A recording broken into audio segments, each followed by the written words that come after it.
It's 1 o'clock GMT. Hello, I'm Sasha Twining and this is Business Matters on the BBC World Service. We're connecting the time zones and today we're live in Los Angeles and Lahore and here in London.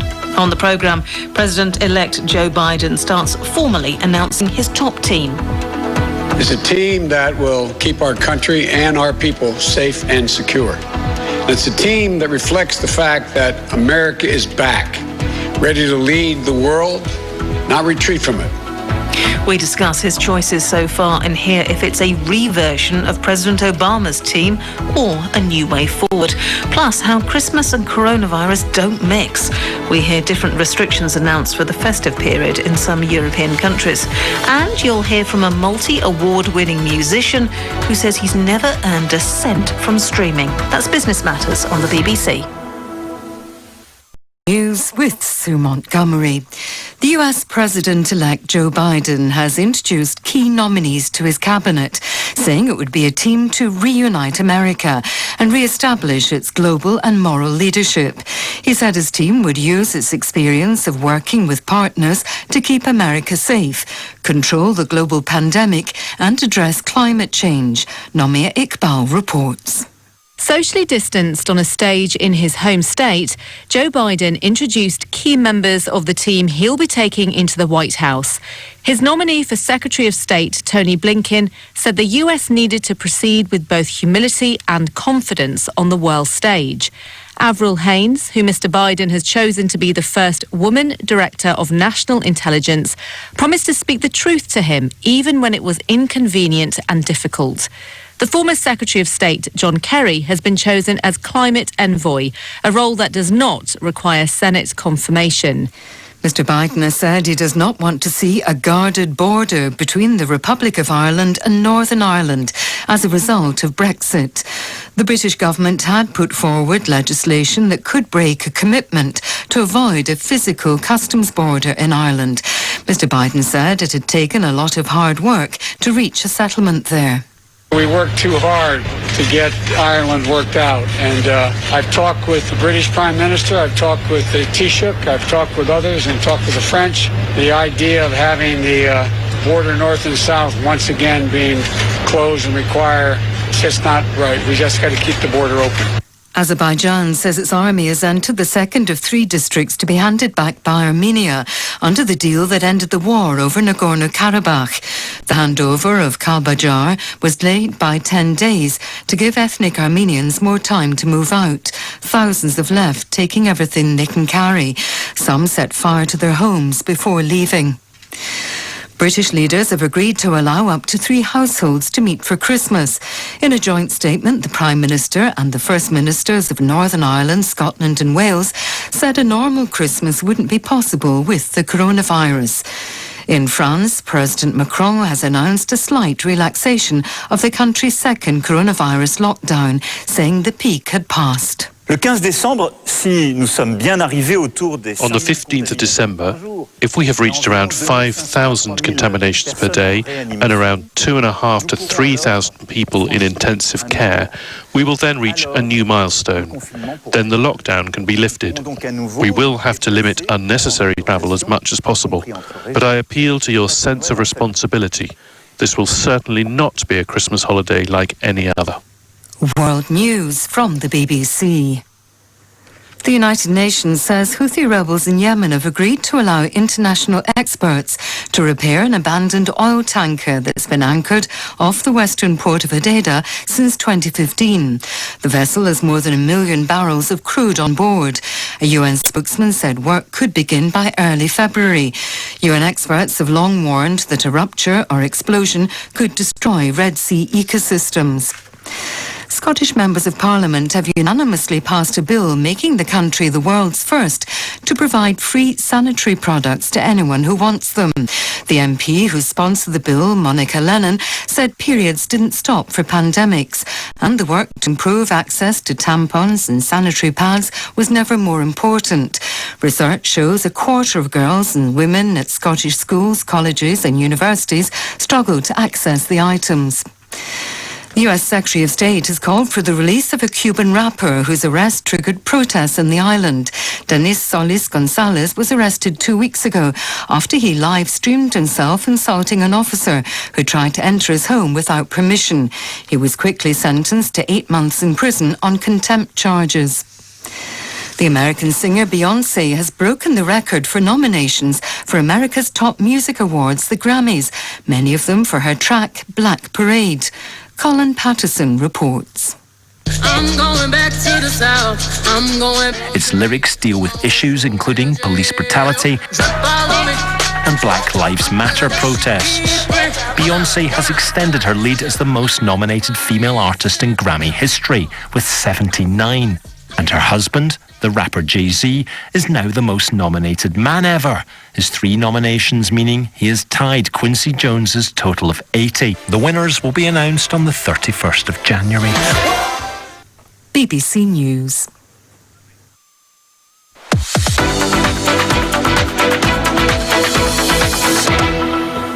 Hello and welcome to Business Matters. I'm Sasha Twining. On the programme today, from the United States, 2 stories and the tale of 2 presidents. President-elect Joe Biden announces his first picks for his new cabinet. We discuss what could be the direction of the new administration and some of the personalities involved. And President Trump celebrates another record broken as he makes an unscheduled appearance in the press briefing room to mark a stock market high. We hear what the figure of 30,000 really means to the American people. Plus, we'll hear from Europe, where the talk has been of Christmas coronavirus restrictions, or rather the slight relaxing of them for the festive period, and discuss how musicians make their living as fans turn more and more to streaming services. I've never made 1 penny from streaming. Nothing, nada. I think it's ridiculous. I think it's absurd and slightly obscene. That's Tom Gray, incidentally, from the award-winning UK indie band Gomez. We'll hear more from him later. And I'll be joined throughout the programme by my 2 guests. First of all, Nicole Childers, executive producer of Marketplace on American Public Radio, joins us from Los Angeles. Hello, Nicole. Hi, Sasha. Great to be with you tonight. Yes, good to hear from you again. And also joining us, Mamal Sarfraz, co-founder of The Current PK, journalist for GeoTV's Report Card, also writes for The Hindu, joins us from Lahore. Hello, Mamal. Hello and good morning, Sasha. Good morning. Lovely to hear from you as well. Looking forward to hearing your opinions and your views as we go through the programme. Now, we're going to start in the United States. America is back. President-elect Joe Biden has started to formally introduce the first people he's picked for his new cabinet. And we've started to get a sense of the shape and direction of the new administration. This team behind me, they embody my core beliefs that America is strongest when it works with its allies. Collectively, this team has secured some of the most defining national security and diplomatic achievements in recent memory. For my family, as for so many generations of Americans, America has literally been the last best hope on earth. America, at its best, still has a greater ability than any other country on earth to bring others together to meet the challenges of our time. The Department of Homeland Security has a noble mission to help keep us safe and to advance our proud history as a country of welcome. For 12 years, I had the privilege to stand in a federal courtroom and announce Alejandro Mayorkas on behalf of the United States of America. I will represent to you, Congress, and the American public, the patriots who comprise our intelligence community. Mr. President-elect, you know that I have never shied away from speaking truth to power, and that will be my charge as Director of National Intelligence. I want to say to you, America is back. Multilateralism is back. Diplomacy is back. The challenges we face are unrelenting and interconnected, but they're not unresolvable if America is leading the way. I pledge to you and to the American people that I will work relentlessly in service of the mission you have given us, to keep our country and our people safe, to advance our national interests, and to defend our values. The road ahead is exciting, actually. In addressing the climate crisis, President-elect Joe Biden is determined to seize the future now and leave a healing planet to future generations. Now, you heard there with their proposed appointments, Antony Blinken, Secretary of State, Alejandro Mayorkas, the Secretary of Homeland Security, Avril Haines, Director of National Intelligence, Linda Thomas-Greenfield, Ambassador to the United Nations, Jake Sullivan, National Security Advisor, and then at the end, John Kerry, the new post of Climate Envoy. Now, the group contains a couple of firsts, if, of course, confirmed. Avril Haines would be the first female Director of National Intelligence, Alejandro Mayorkas, the first Latino Homeland Security boss. Now, not within that particular group, but widely expected to be announced as well, is Janet Yellen as Treasury Secretary. And if confirmed, she would also make history as the first woman to hold that position. So let's go through the list now with my guests and see what they think of it. And Nicole Childers, I'm going to come to you first there in LA. Let's talk specifics in a moment. But first, let's get your gut reaction. What are your first thoughts when you hear that list of names? My first thoughts when I hear that list of names is that we're now seeing President-elect Joe Biden follow through on a commitment that he made during the campaign.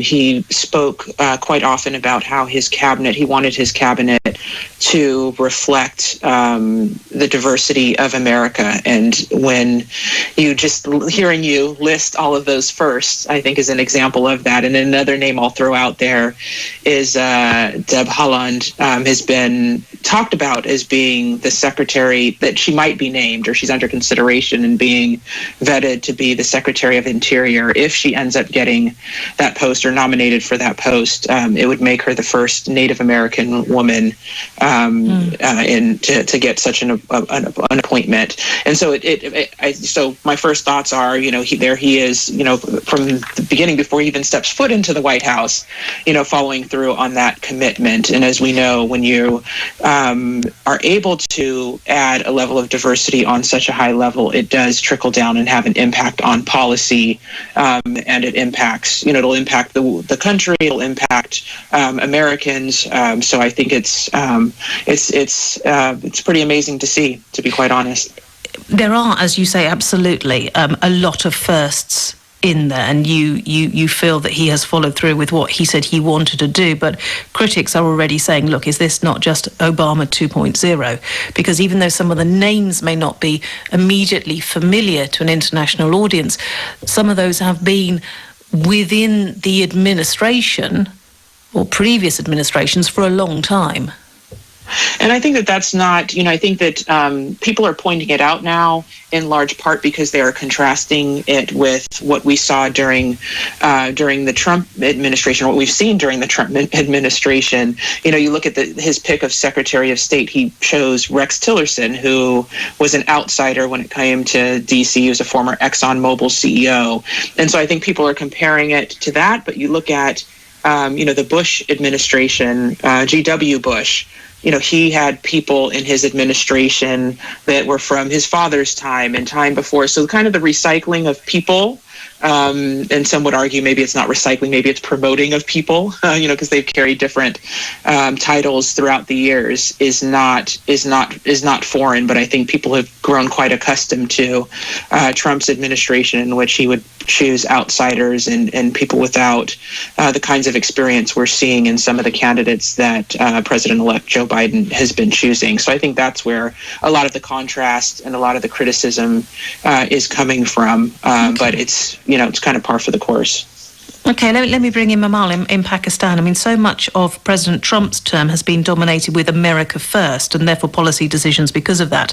So, I mean, what do you glean on a new way or a possible new way forward? I mean, on foreign policy terms, and particularly from where you're sitting at the moment, looking out towards America? So, Sasha, from a South Asian perspective, if we look at Afghanistan, I think that's something that's very important. Whether Joe Biden will also continue with President Trump's policy. There is this withdrawal going on of troops, but will the US and Taliban peace agreement, go through?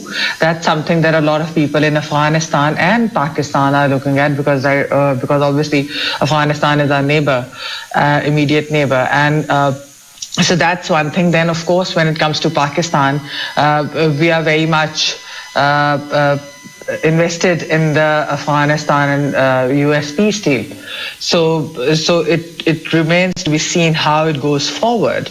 And secondly, I think from Pakistan's perspective, we do think that, Joe Biden will be more interested in human rights. He will be more vocal about human rights violations in Indian-administered Kashmir. So that's one thing. But then again, if you look at it from India's side, India will see Biden's presidency in the light of their relationship with China and Pakistan. And smaller countries in South Asia like Bangladesh and others would like Biden to focus more on their markets as well, because Bangladesh is a growing economy. So I think that maybe they'd expect more from Joe Biden than they did from Trump. It is evolving as we speak, and it is not even January the 20th yet. Mamal and Nicole, for the moment, thank you very much. This is Business Matters here on the BBC World Service. Let's get the latest news headlines now with Sue Montgomery. The US President-elect Joe Biden has introduced his foreign policy and national security team, stressing that America is back and ready to lead the world. Azerbaijani troops have moved into the second of 3 districts to be handed over by Armenia following its defeat in the Nagorno-Karabakh war. Britain and France have set out plans to ease coronavirus restrictions over the Christmas period so people can spend the holiday with their families. So thank you. Now, we were hearing before the headlines about the picks of the president-elect for his new cabinet. Let's hear now from the current president. And for someone that seemingly relished the sparring of the press conference, President Trump has been rather absent from the briefing room of late. However, a few hours ago, he made an unscheduled appearance with just a couple of minutes' notice, not to concede the election, nor to address any coronavirus figures, but to mark a new record on the Dow Jones. The stock market's just broken 30,000. Never been broken, that number. That's a sacred number, 30,000. Nobody thought they'd ever see it. That's the 9th time since the beginning of 2020. And it's the 48th time that we've broken records during the Trump administration. And I just want to congratulate all the people within the administration that worked so hard. And most importantly, I want to congratulate the people of our country, because there are no people like you. Thank you very much, everybody. Thank you. President Trump there speaking a couple of hours ago, and incidentally that was the entirety of his statement, and he left, as you can probably hear there in the background, without taking any questions. Let's get the views of my guests on this one. Nicole, let me come to you first on this one. 30,000. President Trump is obviously making a lot about the significance of the number, but does it really correlate, do you feel, from where you are sitting with the actual economy at the moment that people are feeling and living within? What it correlates with is the reality that now that the transition between Trump and President-elect Joe Biden has officially been authorized, that there's a little bit less uncertainty. That news, combined with having a few vaccines out there, has investors, fairly confident that a recovery is on its way. But to your question, whether or not that's reflected in people's realities, there's still, we still have millions of people who are unemployed. We have 12 million people who might lose stimulus money and the money that they've been receiving to stay afloat. So there are still, long lines outside of food banks here. So there are still quite a few people, millions of people that are in a precarious situation. And it comes at a time when COVID-19 is surging. Cities like Los Angeles, the city that I'm in now, has a new curfew. Outdoor dining is going to be closed starting tomorrow, so that puts even more jobs in peril. So I wouldn't say that it's an exact reflection of how people are experiencing it. And again, it depends who you are. It depends if you're working full time or if you're teetering, and on the brink. So there are very different experiences here right now around the economy. Mm-hmm. You mentioned food banks there. I mean, we've seen and heard stories about 2-mile-long queues at food banks. I mean, is that the case widely across the states, or is that in different areas, or what are you seeing at the moment? No, it's definitely a problem in a lot of places. You know, the media tends to look at, where they can get cameras, and you see cars a mile long. But it's a problem. Food insecurity is a problem when you're looking at tens of millions of people throughout the course of this global pandemic out of work. Stretching they're stretching their stimulus checks just to make ends meet. So food insecurity is a huge issue in lots of cities, around the states, and people are left with no other choice. The recovery isn't in full swing. Certain jobs haven't completely recovered. You look at what's happening in the hospitality and tourist industry, where we're seeing that there was a figure that came out, and we did a piece on the Morning Report last week that showed, close to 70% of hotels might fail, within the next several months. And so these are all jobs that are not there right now. So there are a lot of people that are going hungry, that are struggling, and food banks are struggling to keep up with the demand, for their services. So things are pretty dire. And that's a very stark figure as well that you've just mentioned in amongst everything else, talking about the 70% of hotels in a precarious situation. Mamal, let me just come to you very briefly as well on this one, because, people will say, well, the markets, we've seen them doing very well because of the news of the vaccines, and we've seen that definitely in the States. But, I mean, that's not just something that we're seeing in the States. I mean, that's global markets as well, isn't it? Yes, of course. As Nicole mentioned, there are two reasons for this. One is, of course, the smooth transition to a Biden presidency. And the other is definitely the vaccine. And yes, it has impacted the global economy as well, because, now people are actually really relieved that, they have had successful trials and there will be a vaccine next year. So people are finding their hopes on that. And it has obviously brought more vitality and activity to stock markets across the world, in a way. No, Mamal, thank you. I'll tell you what we'll do now. Let's now turn to Europe. We're talking about the vaccine, but now let's hear how different countries are dealing with and trying to live with coronavirus at the moment. And we're going to start with Spain, because Spain has been hit harder than most. Now, Spain is actually a top destination for travellers from all over the world, but tourism, obviously, as we all know, has been devastated. Now, the International Monetary Fund expects the Spanish economy to shrink almost 13% this year. Now, that's the steepest fall of any developed nation. The Spanish government, however, is trying to look to the future. Ministers have just approved a strategy where vaccinations would start in January and a substantial part of the population would be treated within 6 months. Now, we've been asking some young Spaniards how they feel about their prospects. My name is José Luis. I'm a student in southern Spain. The pandemic did affect my life in many ways. I lost 2 of the main jobs that I was doing. I'm not getting much money lately. My hopes for the future in terms of job prospect is that I would really like to work abroad. There are no hopes at all for me to work in this country. My name is Elena. I'm a teacher at an international school in Madrid. I am 31 years old. I do, I guess, feel optimistic. I think, they're going to vaccinate first people at risk. If the vaccine does work, it's normal that they get it first. I just hope us teachers will get it second. My name is Ignatius. I'm a third-year student of Spanish philology. Not only rumors, but the statistic facts are everywhere, telling you it'll be very hard to find a stable job. This matter worries me a lot. Personally, I am not planning to leave my parents' home for a long time.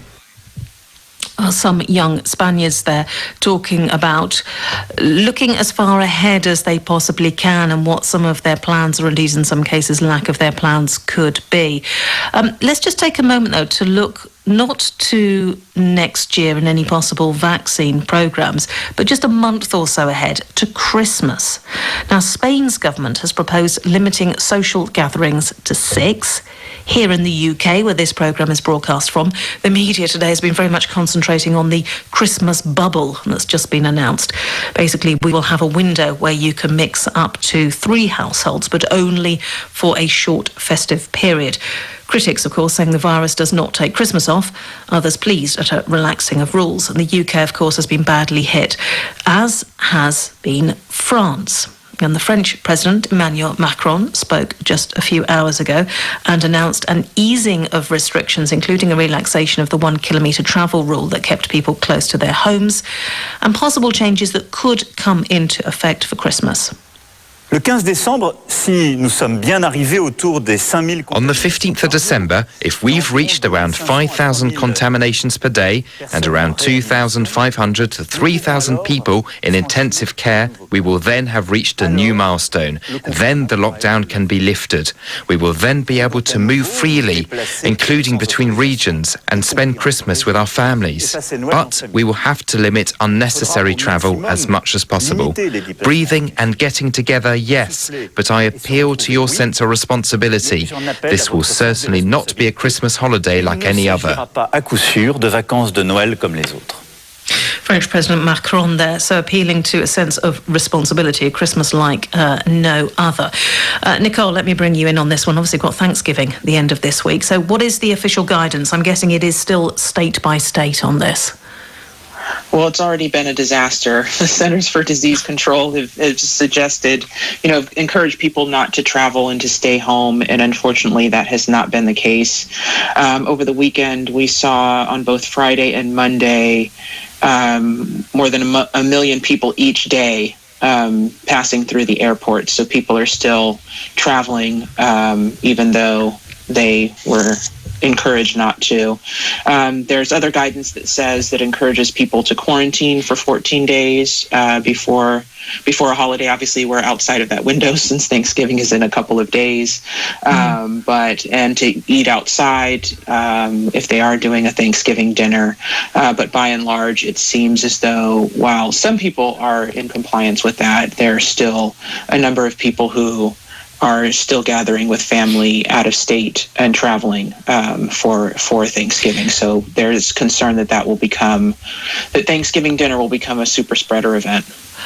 Nicole, obviously a million per day sounds like a very high number, but America is obviously a very big country, and I'm unsure of what normal numbers on a normal year would be. But let me just, because the time's against us. Go on quickly then, if you can. I can tell you very quickly, that's about 55% down from a year ago. So it's about half. All right. Puts it in context. Thank you. And Mamal, just very quickly, I mean, we've obviously had similar conversations before about like the Hajj earlier this year. These events that you in some way people need to feel they are part of, despite the pandemic, and do it in some sort of way. I mean, in Pakistan, we actually have rallies organized by the opposition parties.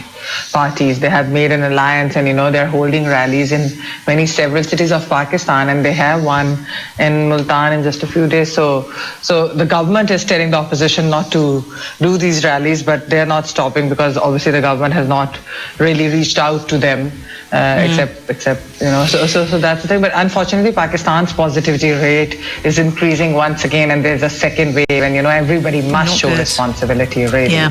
The figures are not good. Mamal and Nicole, more for our guests coming up in a moment.